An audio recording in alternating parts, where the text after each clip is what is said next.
자, 여러분 지난 시간부터 계속 이어서 이제 투자론 공부하실 텐데 지난 시간 말미에 간단하게 투자의 기초 원리 설명드렸죠. 근데 이 투자 부분은 계산식의 원리가 나오기 때문에 즉 수학적인 분석이 일부 있기 때문에 여러분들이 조금 어려워하시는 경향이 있거든요. 근데 그 계산은 더하기 빼기 곱하기 나누기 이 정도만 할 줄 아시면 되니까 계산에 너무 부담 갖지 마시고 그 기본적인 원리를 정확하게 파악해서 응용하는 것이 굉장히 중요해요. 응용력이 좀 떨어지면 이 부분은 조금 어려움이 있을 수 있는데 이건 정확하게 개념을 먼저 이해하는 것이 가장 중요하고 그것만 하면 응용하는 것은 크게 어렵지 않거든요.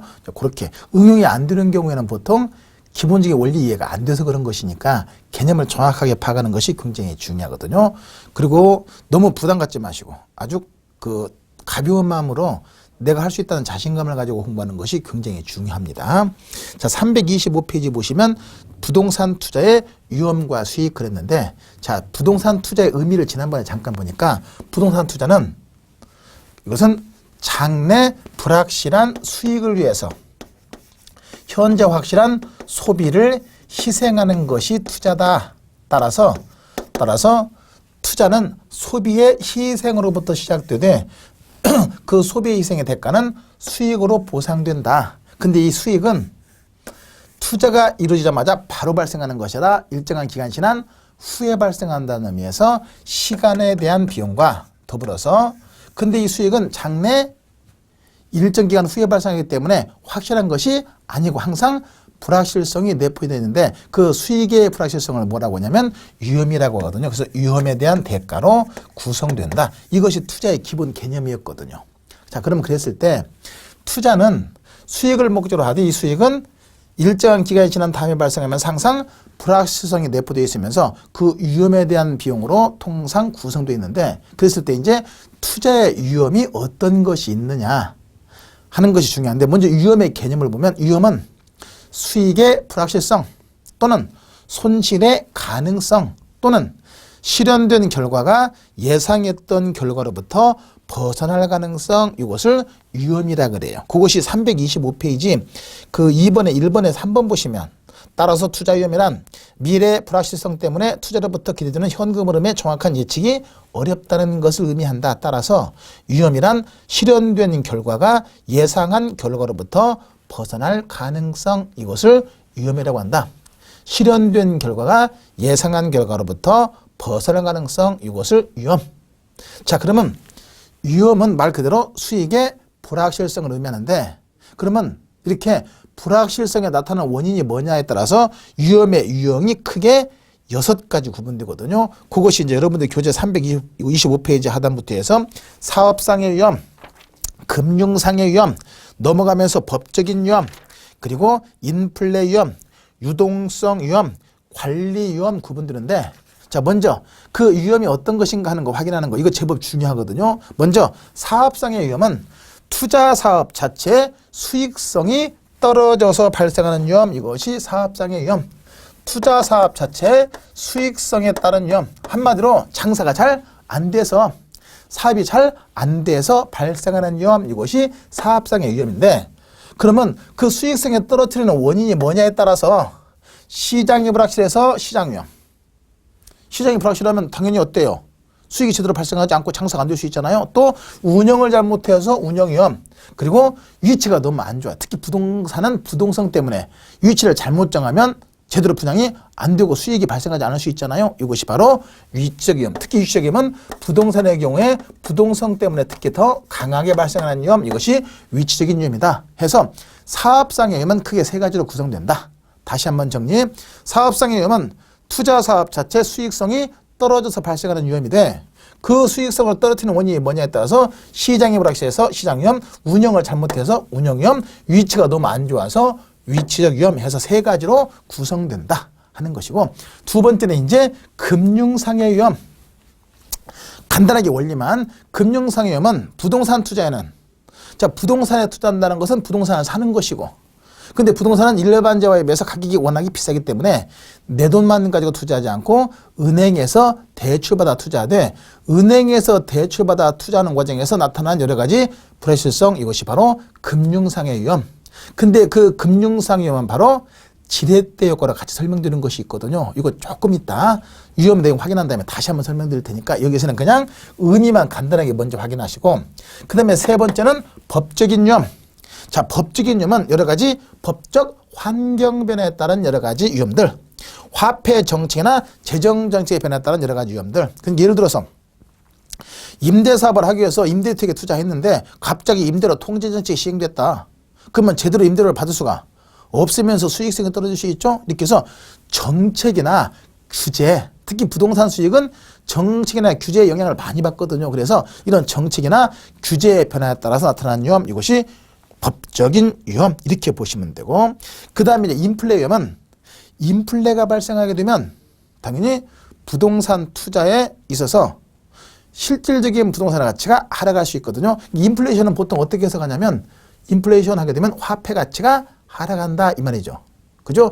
그 화폐 가치가 하락하는 것이 인플레이션이거든요. 그러면 인플레가 발생하면 화폐 가치가 하락하면서 투자된 부동산의 실질적인 자산 가치가 하락할 수 있어요.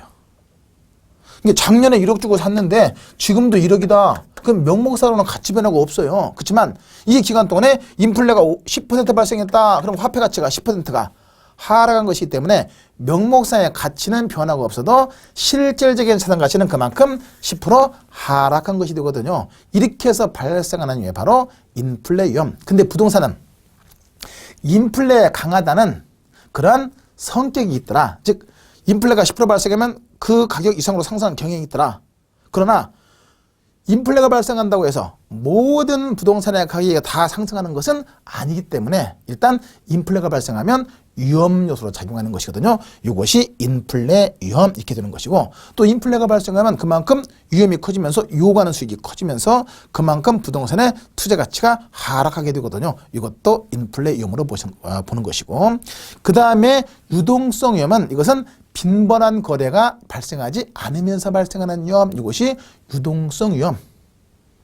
그죠? 그러니까 만약에 부동산에 투자해서 한 5년 후에 바로 투자자금 희소하기 위해서 팔아야 되는데 이것이 시장 상황이 안 좋아서 잘 안 팔리면 그만큼 할인해서 팔 수밖에 없고, 할인된 만큼 그만큼 수익이 감소될 수 있죠. 이렇게 해서 발생하는 위험이 바로 유동성 위험이고, 마지막으로 관리 위험은 이것은 경제 환경이나 시장 환경이 변했을 때, 그러면 이에 따라서 적절한 상황 판단을 통해서 의사결정을 해야 되는데 이걸 잘못 판단해서 잘못된 의사결정을 하게 되면 그만큼 위험이 커지고 수익이 감소될 수 있죠. 이것이 관리 위험, 이렇게 구분하시는 거예요. 예컨대 만약에 지금 부동산을 한 10억짜리 건물 하나 갖고 있는데 지금 파는 게 좋을 것인가 아니면 갖고 있는 게 좋을 것인가 생각했는데 파는 게 좋다고 판단해서 팔았어요. 근데 나중에 보니까 가격이 더 많이 올랐더라. 그럼 이건 잘못 판단했잖아요. 그만큼 손해가 커졌죠. 이렇게 해서 발생하는 위험이 바로 관리 위험. 이렇게 해서 6가지 위험의 유형이 쫙 설명되는데 제법 출제 잘 되거든요. 그래서 그 각각의 위험의 내용이 어떤 것인가 하는 것을 꼭 체크해서 확인해 두셔야 돼요. 다시 한번 정리. 사업상의 위험은 사업 자체 수익성이 떨어져서 발생하는 위험인데 그 수익성을 떨어뜨리는 원인이 뭐냐에 따라서 시장이 불확실해서 시장 위험, 위치가 안 좋아서 위치적 위험, 운영 잘못해서 운영 위험 이렇게 되는 것이고, 그 다음에 지분과 저당을 결합해 투자하는 과정에서 여러 가지 이자나 기타 여러 가지 시장상의 변화에 따라서 나타나는 위험, 이것이 금융상의 위험이고, 규제나 정책이나 제도가 자꾸 변하면서 발생하는 위험, 법적인 위험이고, 인플레가 발생하면서 화폐 가치가 하락하면서 투자된 부동산의 실질적인 자산 가치가 하락하게 되는 위험, 이것이 인플레 위험. 그 다음에 빈번한 거래가 존재하지 않아서 발생하는 위험, 이것이 유동성 위험. 경제 환경이나 시장 환경이 변했을 때 이것을 잘못 판단해서 수익이 떨어지게 되어서 발생하는 위험, 이것이 관리 위험. 이렇게 해서 6가지 위험의 유형 꼭 체크해서 확인해 두시고, 자, 이 중에서 이제 금융상의 위험은 간단하게 의미만 확인했는데 이건 특히 이제 다음에 나온 지렛대 효과와 연결해서 설명돼야 되기 때문에 간단하게 설명드렸거든요. 지금부터 지렛대 효과 확인해 봐요. 교재 326페이지 심화학습 있죠? 자, 이것은 계산 문제 유형도 출제가 잘 되고 그리고 원리를 정확히 이해해서 응용하는 문제가 다 나오기 때문에 잘 확인해 두셔야 되는데, 자, 지렛대 효과는 뭐냐면, 자, 지렛대는 뭡니까? 그 긴 장대를 이용해서 지렛대를 이용해서 무거운 것도 어때요? 들 수 있는 것이 바로 지렛대. 이게 작은 힘을 들여서 무거운 걸 들 수 있는 효과가 바로 지렛대 원리거든요. 그 원리 그대로 뻔따서 자기 자본은 조금 투여하면서 훨씬 더 많은 투자 수익을 올리고자 하는 투자 원리를 갖다가 지렛대 효과라고 한다. 즉 부채 사용이 지분 수익률에 영향을 미치는 효과를 갖다가 지렛대 효과. 그러니까 부채를 지렛대 삼아서 더 많은 투자 수익을 올리고자 하는 효과를 지렛대 효과라고 한다. 자, 그러면 어떻게 지렛대 효과가 설명되는 걸 한번 보자. 지렛대 효과는 통상 총 투자에 대한 수익률과 자기 자본의 수익률을 비교해서 지렛대 효과의 원리를 확인하는 것인데, 총 투자에 대한 수익률은 전체 투자 금액에 대한 종합소득, 이것이 이제 이른바 순 영업 소득을 의미하는 거예요. 그리고 자기 자본 수익률은 지분 투자에 대한 지분소득, 지분소득은 종합소득에서 그 다음에 지분과 저당을 같이 결합한 투자 수익이죠. 여기서 저당 몫을 빼는 거예요. 저당 몫이 뭡니까? 이자죠. 이자. 그래서 저당 소득을 뺀 나머지가 바로 지분 소득이 된다. 이렇게 보시면 돼요. 자, 그러면 사례를 통해 한번 확인해 보시면, 이건 그 계산식이 좀 복잡하다고 하더라도 원리를 정확하게 이해해야 되기 때문에 이걸 설명드리는 것이니까 원리 중심으로 잘 확인 한번 해보세요. 자, 가령 100억을 투자했다. 100억. 근데 지분이 50억이고 저당이 50억이다. 그러면 잠깐 이제 지분 저당 이런 말이 나왔는데, 원래 부동산은 워낙에 가격이 비싸요. 그래서 내 돈만 가지고 투자하는 것이 아니라 타인 자본을 결합해서 투자하는 것이거든요. 그랬을 때 그 내 돈, 자기 자본이 바로 뭐가 되는 것이고 지분이고, 빌린 돈, 대출받은 돈, 이것이 바로 저당이 되고 그래요. 이렇게 해서 지분과 저당, 자기 자본과 타인 자본 이렇게 보시면 돼요. 그러면 100억을 투자하는데 자기 돈 50억하고 은행에서 50억을 빌려서 투자했다.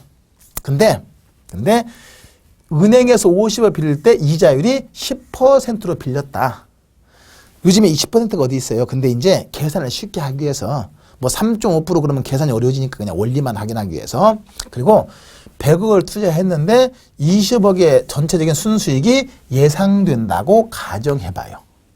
그러면 요 총 투자에 대한 수익률과 자기 자본 수익률을 활용해서 지렛대 효과를 설명할 수가 있는 것인데, 자, 그러면 이 투자의 경우에 전체 투자 수익률을 한번 봐요. 그러면 총 얼마 투자해서, 총 투자액이 100억 투자해서 얼마 벌었어요? 20억을 벌었네. 그러면 전체 총 자본의 수익률이 몇 프로? 20% 그러네요. 그죠? 근데 이제 자기 자본 수익률을 봐요. 그럼 지분이 얼마입니까? 50억. 그 다음에 이제 지분소득은 전체 투자 소득, 종합소득에서 저당 몫을 뺀 것인데, 가만히 보니까 저당이 50억이란 말이에요, 대출이. 근데 이자가 몇 프로? 10%이면, 그러면 50억에 10%면 1년 이자가 5억이라는 얘기죠. 그러면 5억이 바로 저당 소득이 되거든요. 그러면 전체 투자 소득 얼마에서? 20억에서 저당 소득 5억을 뺀 나머지가 바로 15억이네. 그러면 50억을 투자해서 15억을 벌었으니까, 그러면 50억 투자해서 15억을 벌었으니까, 그러면 자기 자본의 수익률은 몇 프로? 30% 그러네요. 그러면 이 사안은 뭐냐면, 이 사안은 전체를 다 내 돈만 가지고 100억을 다 내 돈만 가지고 투자했으면 자기 자본의 수익률이 몇 %일 텐데? 20%일 텐데, 은행에서 상대로 싼, 이거보다 싸니까 상대로 싼 대출을 결합해서 투자했더니 자기 자본 수익률이 35%로 더 커졌네요. 20%보다 30%로 더 커졌네요. 그죠? 그러면 그만큼 10%가 더 플러스 됐죠? 그래서 플러스 10%의 지렛대 효과 그러는 거예요. 근데 만약에 이제 100억을 투자하는데 똑같이 20억 수익이 발생하는데 지분을 20억으로 하고 저당을 80억으로 했다. 그러면 위에 있는 경우 지분 50억, 저당 50억이면 대부금의 비율이 몇 %예요? 50%인데, 그렇잖아요? 50%인데 이거는 지금 지분이 20억에 저당이 80억이니까 대부금의 비율이 몇 %? 100억에 80억이니까 80%가 바로 대부비율이 돼요. 대부비율이 바로 LTV라고 론투밸류 그러죠. 대부비율이 바로 80%다. 그럼 이랬을 때는 가만히 보니까 100억 투자해서 어차피 전체 투자 수익은 얼마예요? 20억이니까 20%가 맞는데 자기 자본 수익률을 봤더니 지분이 얼마예요? 20억. 그다음에 전체 투자 소득은 20억인데 은행 이자가 얼마입니까? 80억에 10%니까 8억이네. 8억. 그러면 20억 투자해서 12억 벌었네. 그럼 몇 퍼센트? 60%가 되네요. 그러면 가만히 보니까 대부비율이 50%일 때는 전체 투자 수익률이 20%가 얼마로? 30% 더 커졌고 대부비율이 80%일 때는 20%였던 것이 얼마로 더 많이 커졌어요? 60%로 훨씬 더 많이 증폭됐네요. 그러면 대부비율이 높으면 높을수록 그만큼 지렛대 효과는 더 커지는 것이거든요. 그렇잖아요. 그렇게 되는 거라. 그리고 이렇게 전체 투자 수익률보다 자기 자본 수익이 더 커지는 것을 이르면서 정의 지렛대 효과 혹은 플러스 지렛대 효과 그래요. 자, 근데 이제 항상 봄날만 있는 게 아니니까 가령 이것이 20억이 아니고 7억이 발생된다고 가정해봐요. 7억. 자, 그러면 여기다 이 안에다 한번 해볼게요. 그러면 7억이면 100억 투자해서 7억의 수익이 발생하면 몇 프로? 7%.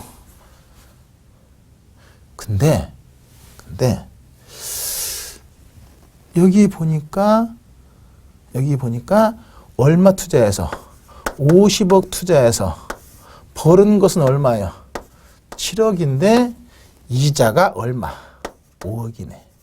그러면 50억 투자해서 얼마 벌었어요? 2억 벌었네. 그렇죠? 50억 투자해서 2억 벌었네. 그렇잖아요. 그러면 자기 자본의 수익률은 몇 퍼센트? 자, 전체적으로 볼 때는 몇 퍼센트인데 7%인데 근데 50억 투자해서 2억 벌었으니까 그러면 자기 자본 잠깐 볼까요? 자, 7억에서 50억에 대한 이자가 5억이니까 그러면 7에서 5억 뺀 나머지 얼마 발생했어요? 2억 발생한 거 맞죠? 그렇잖아요. 그럼 2억 발생했으면 자기 자본의 수익률이 몇 퍼센트가 돼요? 50억에서 그러면 몇 퍼센트? 4%인가요? 4%가 되네요. 반대로 밑에 있는 거. 밑에 있는 거. 저당이 80%일 때. 그러면 이것도 100억에서 7억이면 7%인데 이게 문제네. 50억을 아니지 20억이죠. 20억을 투자해서 벌은 게 7억인데 이자가 얼마예요? 이자가 80억에 10%니까 8억. 난리 났네. 야단 났네. 그러면 20억을 투자해서 마이너스 1억이네. 그럼 마이너스 5%가 되네요. 자, 그러면 가만히 보니까 이 경우 위에 있는 경우는 전체 투자 수익률보다 자기 자본 수익이 더 커졌네. 이 경우는 뭐냐면 앞에 뭐가 있어야 돼요? 이자율. 이것이 저당의 수익률이거든요. 그러면 저당의 수익률 다 몇 프로 고정시켜놨어요? 10% 고정시켜놨네. 그러면 가만히 보니까 이자율보다 즉 저당의 수익률보다 자기 자본의 수익률이 더 크면 다시 저당의 수익률보다 총 투자의 수익률이 크면 자기 자본 수익이 더 커지면서 정의 지렛대가 되는 것이고 반대로 저당의 수익률보다 전체 투자 수익률이 작으면 맞나요? 그러니까 저당의 이자율보다 전체 투자 수익이 적잖아요. 그러면 오히려 자기 자본 수익이 더 작아지거든요. 몇 프로로? 4%로. 이것이 이제 마이너스 부의 지렛대요가 그러는 거예요. 다시 한번 정리합니다. 위에만 갖고 한번 해볼게요. 자, 그러면 다시 전체 투자 수익률이 20%가 저당의 수익률 10%보다 크면 자기 자본 수익률이 훨씬 더 커지고 이것을 정의 지렛대.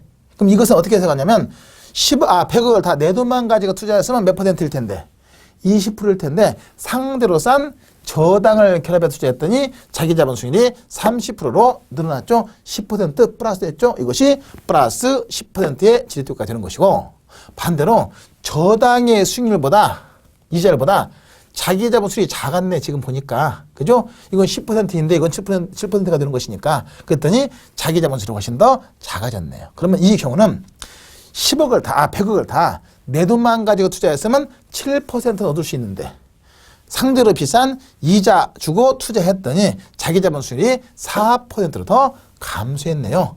그럼 몇 %? 2%가 마이너스 됐죠. 그래서 마이너스 지렛대 효과 그러는 거예요. 자, 근데 이제 문제는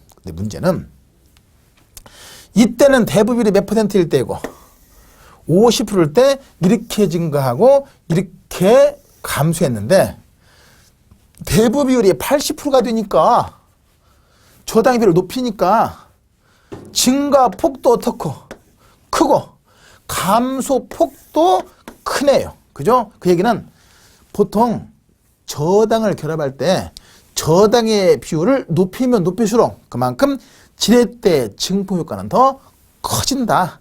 훨씬 더 커진다. 반대로 마이너스일 때 손실도 훨씬 더 커진다 하는 것이죠. 이렇게 해서 발생하는 이유에 바로 금융상의 위험 이렇게 되는 거예요. 금융상의 위험 이렇게. 그래서 저당의 비율이 너무 지나치게 높으면 그만큼 지렛대 효과는 커지지만 채무 불이행 시 파산의 위험도 커지게 되는데 이렇게 해서 발생하는 위험을 금융상의 위험이라고 한다. 그러니까 금융상의 위험을 정확하게 이해하려면 지렛대 효과를 확인해야 되기 때문에 지렛대 효과를 먼저 설명드리면서 정리한 것이거든요. 자, 그러면 이제 이걸로 이제 계산식은 이걸 확인하시고 마무리 한번 정리해 보면 보통 부동산 투자에는 저당을 결합해서 투자하는데 저당을 결합할 때 전체 투자 수익률이 이자율보다 크면 자기 자본 수익률이 더 커지면서 정해지랬대. 전체 투자 수익률이 이자율보다 작으면 자기 자본 수익이 더 작아지면서 부의 지렛대요가 확인하고 근데 저당의 비율을 높이면 높일수록 즉 LTV 대부 비율을 높이면 높일수록 그만큼 지렛대 증폭효과 정의 지렛대가 더 커지고 감소폭도 커지죠. 부의 지렛대가 더 커지게 되고 커지면서 그만큼 채무 불이행 시 파산의 위험이 커지게 되는데 이런 경우에 나타나는 요인이 바로 금융상의 위험이 된다 하는 거예요. 그러면 저당의 비율을 낮추면 낮출수록 지렛대 효과도 작아지고 위험도 작아지는 것이고 반대로 저당의 비율을 높이면 높일수록 지렛대 효과도 커지고 그만큼 위험도 커지게 된다. 이렇게 해석하고 이해하시면 되고 특히 이제 사례를 주어놓고 요 지렛대 효과를 분석하는 과정에서 총자본 수익률 구하세요, 자기자본 수익률 구하세요 하는 문제가 자주 출제되어 있기 때문에 개념과 원리를 정확하게 파악하는 것이 굉장히 중요해요. 자, 여기까지 해서 이제 금융상의 위험까지 해서 부동산 투자 위험 원리 확인하고 금융상의 위험을 설명하는 과정에서 나타나는 지렛대 효과까지 설명했고 그 다음에 이어서 나오는 것이 이제 328페이지 위험과 수익의 측정했네요. 자, 그러면 아까 설명했듯이 위험이라는 것은 바로 수익의 불확실성 또는 손실의 가능성 또는 실현된 결과가 예상했던 결과로부터 벗어날 가능성인데 그러면 이제 보통 투자에는 기대되는 수익과 거기서 벗어날 가능성인 위험을 비교 분석해서 투자 판단을 해야 되거든요. 그렇기 때문에 투자에서 나타난 여러 가지 수익과 위험을 구체적으로 수치적으로 측정할 수가 있어야 되는데 이것이 이제 위험과 수익의 측정. 근데 보통 위험과 수익을 측정할 때는 장래 발생 가능성에 따른 평균값을 기대 수익으로 삼는 것이고 그리고 분산 또는 표준 편차를 갖다가 위험의 값으로 삼는다. 이렇게 보시면 돼요. 평균은 기대수를 나타내는 지표가 되는 것이고 분산 또는 표준 편차는 위험을 나타내는 지표가 되는 것인데 표준 편차의 제곱이 분산이기 때문에 분산으로 분석해도 되고 표준 편차로 분석해도 되는 것이거든요. 그러면 이제 사례를 통해 잠깐 보니까 여러분들 교재 보세요. 329페이지. 자, 329페이지 보니까 수익의 기대치에서 나타나는 사상 모양이 세 가지가 있는데 하나는 순영업소득이 9천만 원 발생할 수 있고 1억이 발생할 수도 있고 1억 천이 발생할 수 있는데 9천만 원이 발생 확률은 10%, 1억의 발생 확률은 80%, 1억 천이 발생 확률은 10%다. 그럼 이랬을 때 이걸 가지고 이제 기대소득과 위험, 표준 편차나 아니면 분산값으로 표현되는 위험을 한번 측정해 보자. 자, 그러면 자, 이게 이제 책에 있는 내용이 바로 제가 임으로 A안이라고 했어요. A안. A안인데 A라는 투자단에 투자하게 되면 상황이 9천만 원이 발생할 수도 있고 1억이 발생할 수도 있고 1억 천이 발생할 수 있더라. 근데 9천만 원의 발생 확률은 10%. 보통 1억의 발생 확률은 80%. 좀 호황인 1억 천의 발생 확률은 10%가 된다. 그럼 이거 확실치가 않잖아요. 이럴 수도 있고 이럴 수 있는 거니까. 따라서 이런 경우에 기대 수익은 어떻게 벌었냐? 이 장래 발생 가능성에 확률을 부여해서 이걸 가중 평균하면 이것이 바로 기대 수익이 되는 거예요. 그럼 평균값 구해볼까요? 그럼 평균값 에버리지 구해보면 9천만 원이 발생 확률이 얼마? 0.1. 그 다음에 1억이 발생 확률이 얼마? 0.8. 그 다음에 1억 천이 발생 확률이 얼마? 0.1 해서 더하면 이것이 가중평균이 되겠네. 그러면 이거 계산해 보니까 9천만 원 곱하기 0.1이니까 900만 원. 900만 원, 8천만 원, 그 다음에 1100만 원. 합했더니 얼마? 1억. 그래서 평균이 1억이 된다. 그럼 기대 수익이 1억이다. 이 말이에요, 이게. 근데 항상 1억이 아니잖아요. 벗어날 가능성이 있거든요. 이것을 측정하는데 이것이 바로 분산 또는 표준 편차인데 표준 편차의 제곱이 분산이에요. 그럼 분산값을 구할 때는 거기 책에 한번 볼까요? 뭐라고 되어 있는가? 자, 분산값을 구할 때는 그대로 보니까 이 329페이지 밑에 보니까 그 커먼스 보면 9천만 원 빼기 1억의 제곱 곱하기 0.1 쭉 돼 있네요. 자, 이것은 말이 어려우니까 각각에 나타난 사상에서 평균값을 뺀 것의 제곱에다가 각각의 확률을 곱해서 더하면 이것이 분산이거든요. 중간에 아마 필름 끊어졌을 거예요. 자, 첫 번째 나타나는 모양이 9천이죠.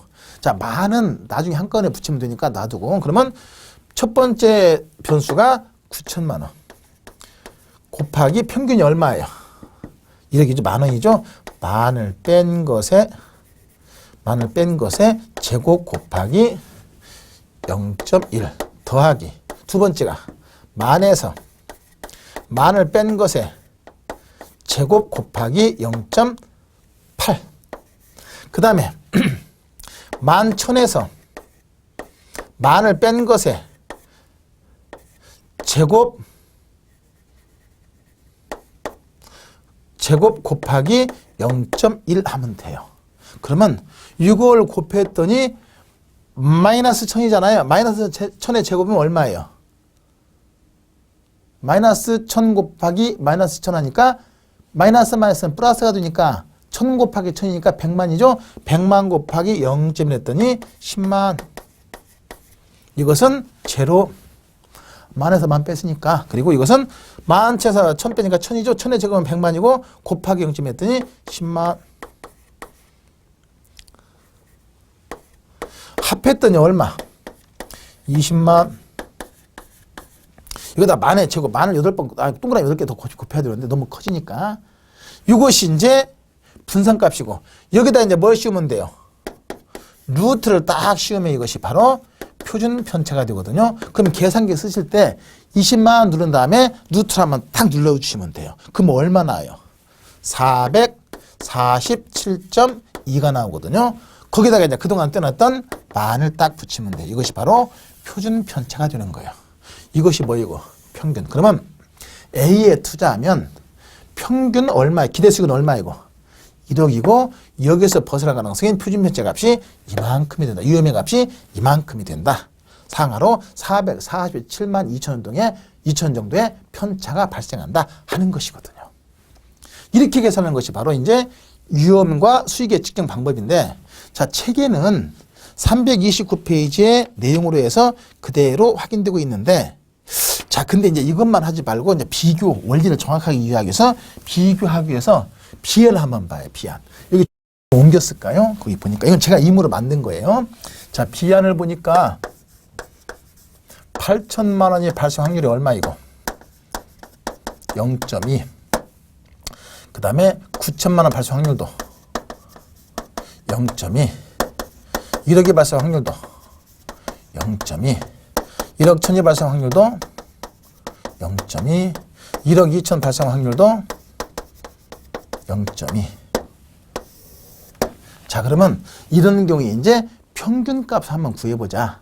그러면 평균 구하려면, 에버리지 평균 구하려면 8천만 원 곱하기 0.2 더하기 9천만 원 똑같은 것이니까 곱하기 0.2, 그 다음에 1억 곱하기 0.2, 1억 천 곱하기 0.2, 1억 2천 곱하기 0.2. 그러면 그대로 계산하면 얼마 나오겠어요?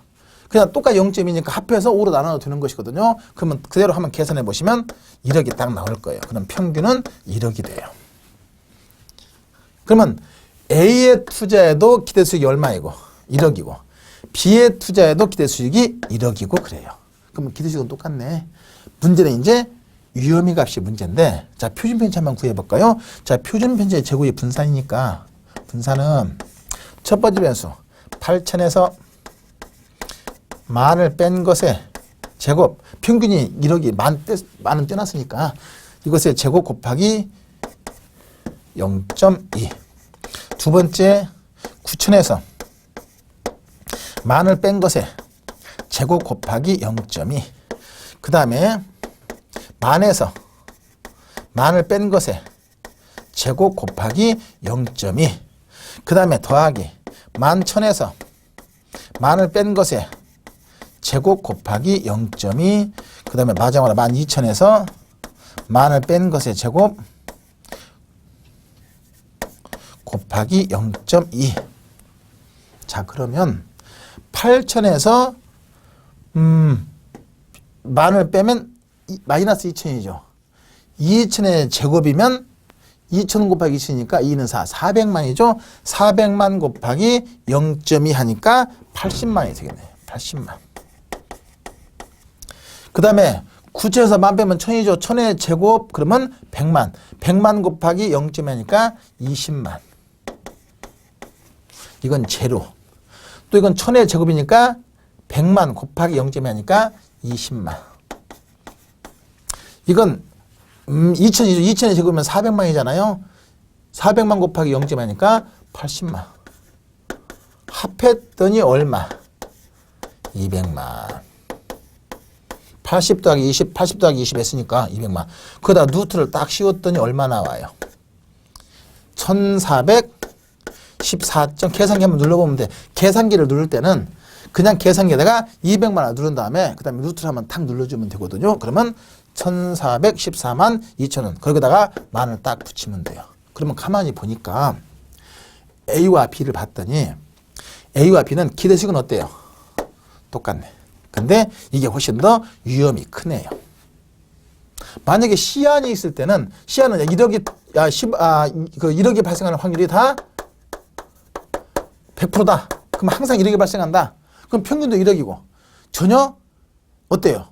분산 표준 편차가 없어. 벗어날 가능성이 없으니까 그럼 위험의 값은 0이 돼요. 그래서 평균은 1억이고 그 다음에 표준 편차는 전혀 벗어날 가능성이 없으니까 0이 되거든요. 위험은 전혀 없는 것이네. 항상 1억이 발생한다고 가정하면. 그러면 여기 가만히 보니까 A와 B를 보면 A와 B는 기대의 수익은 어떤데? 똑같은데 B가 A보다 위험의 값이 크죠. 자, 이 말은 A와 B를 보니까 A는 1억에서 벗어날 가능성이 이만큼이고 B는 1억에서 벗어날 가능성이 A보다 훨씬 더 넓게 분산되어 있잖아요. 그만큼 위험이 크다 하는 것을 의미한다 하는 거예요. 이걸 이해하려고 다 글씨를 써서 계산한 것인데 실제 이제 이것이 계산 문제가 제법 출제됐었거든요. 그렇기 때문에 원리를 정확하게 확인하는 것이 중요한데 일단 계산은 그대로 확인하시고 근데 계산이 이렇게 복잡한 건 안 나오고 이제 간단하게 아마 나올 거예요. 근데 문제는 뭐냐면 위험은 기대치로부터 벗어날 가능성인데 이것은 전혀 벗어날 가능성이 없으니까 위험이 없는 것이고 이건 벗어날 가능성이 이만큼 근데 이건 벗어날 가능성이 훨씬 더 크다는 얘기죠. 그만큼 무엇이가 크다? 위험이 크다. 그만큼 뭣도 많이 발생할 수 있다. 1억 이수도 발생할 수 있다는 얘기잖아. 그만큼 위험이 큰 만큼 뭣도 클 수 있다. 수익도 크다. 그래서 위험이라고 하는 것은 무조건 부정적인 요소만 있는 것은 아니고 이렇게 긍정적인 효과도 있을 수 있다 하는 것도 같이 염두에 두고 확인하시고 정리하는 것이 중요해요. 자, 이렇게 해서 이제 위험과 수익의 측정의 원리 확인해서 정리했는데 자, 그러면 이제 여기서 이렇게 금액으로 측정되는 경우도 있지만 만약에 10억을 투자했다. 투자 금액 줄여졌어. 그러면 9%이면 얼마예요? 수익률은 9천만 원이면 9%, 1억이면 10%, 1억 천이면 11% 이렇게 해서 100분위로 주어질 수 있고요. 그러면 100분위로 주면 똑같이 9% 곱하기 0.1, 10% 곱하기 0.8, 11% 곱하기 0.1에서 평균 10% 딱 나오는 거예요. 그래서 100분위로 구할 수도 있고 금액으로 구할 수도 있는 거예요. 이게 문제 조건에 따라 적용만 하시면 되거든요. 그것만 잘 정리해서 확인해 주시면 되고 그럼 결국은 평균이 바로 뭐가 되는 것이고 기대 수익을 측정하는 지표가 되는 것이고 분산 또는 표준 편차가 바로 위험을 측정하는 지표가 된다. 꼭 체크해서 확인해 두는 것이 중요하다 하는 걸 체크해 두시면 되고 그 다음에 위험의 의미는 기대치로부터 벗어날 가능성을 의미하는데 벗어날 가능성이 크다는 것은 위험이 크다는 얘기고 그 말은 수익이 그만큼 감소할 수도 있지만 그만큼 더 커질 수도 있다는 의미다. 따라서 위험이라고 하는 것은 무조건 부정적인 요소만 있는 것은 아니고 이렇게 긍정적인 요소도 있을 수가 있다. 이렇게 측정하는 거 확인하고 그 다음에 이제 330페이지 보시면 평균 분산 모형 했는데 자 이건 뭐냐면 이렇게 투자 대안마다 평균과 분산을 측정해서 혹은 표준 편차를 측정해서 수익과 위험을 측정하고 이를 통해서 투자 판단하되 통상 평균이 같으면 분산이 작은 거 선택하고 이 말은 수익이 같으면 위험이 작은 거 선택하고 반대로 위험이 같으면 수익이 높은 것을 선택한다. 이것이 평균 분산 모형 또는 평균 분산 결정법 그래요. 자, 그럼 한번 우리 생각 한번 해보기 위해서 제가 한번 질문 한번 해볼까요? 가령 A와 B가 있는데 A와 B 중에서 A와 B 평균은 똑같은데 분산이 B가 작다. 그럼 A 선택, B 선택. B 선택하겠지. 왜? 평균은 똑같다는 것은 수익은 똑같다는 얘기죠. 근데 분산이 B가 작다는 것은 위험이 작다. 그래, 그 얘기는 위험이 작은 걸 선택한다는 얘기잖아요. 반대로 분산은 똑같은데 A가 수익이 크다. 그 말은 위험은 똑같은데 수익이 A가 크다는 것이니까 당연히 같은 위험에서는 수익이 높은 거 선택하는 것이니까 A를 선택해야 맞겠죠. 그렇게 해서 이렇게 해서 평균이 같으면 분산이 작은 걸 선택하고 분산이 같으면 평균이 높은 걸 선택하는데 문제는 하나는 평균도 크고 분산도 크고 하나는 평균도 작고 분산도 작다. 이런 경우에는 변이계수라고 하기도 하고 변동계수라고 하기도 하고 변이계수는 평균분의 분산 또는 표준 편차로서 단위 수익당 위험도를 나타낸다 하는 거예요. 수익당 위험도를 나타낸다. 이것이 바로 변이계수. 자, 그러면 만약에 A와 B를 놓고 봤을 때